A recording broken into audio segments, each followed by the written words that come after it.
Good morning. Welcome to the Aggieland Backyard Church. I'm Marcus Roberts.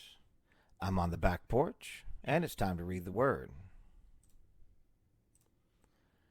Today we're reading Matthew 27, verses 1 through 26. Early in the morning, all the chief priests and the elders of the people made their plans how to have Jesus executed. So they bound him, led him away, and handed him over to Pilate, the governor. When Judas, who had betrayed him, saw that Jesus was condemned, he was seized with remorse and returned the 30 pieces of silver to the chief priests and the elders. "I have sinned," he said, "for I have betrayed innocent blood." "What is that to us?" they replied. "That's your responsibility." So Judas threw the money into the temple and left. Then he went away and hanged himself. The chief priests picked up the coins and said, "It is against the law to put this into the treasury, since it is blood money."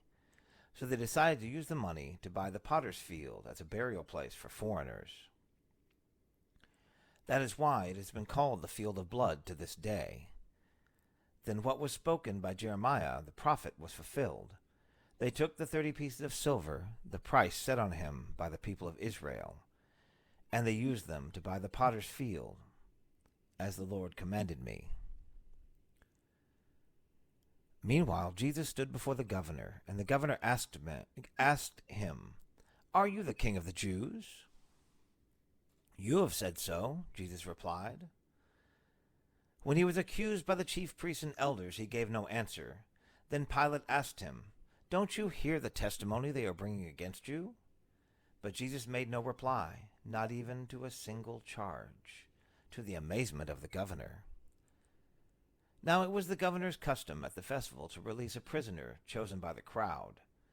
At that time they had a well-known prisoner whose name was Jesus Barabbas.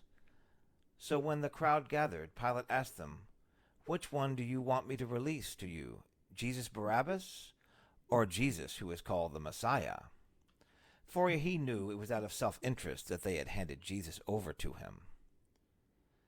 When Pilate was sitting on the judge's seat, his wife sent him a message. "Don't have anything to do with that innocent man, for I have suffered a great deal today in a dream because of him." But the chief priests and the elders persuaded the crowd to ask for Barabbas and to have Jesus executed. "Which of the two do you want me to release to you?" asked the governor. "Barabbas," they answered. "What shall I do then with Jesus, who is called the Messiah?" Pilate asked. They all answered, "Crucify him." "Why? What crime has he committed?" asked Pilate. But they shouted all the louder, "Crucify him."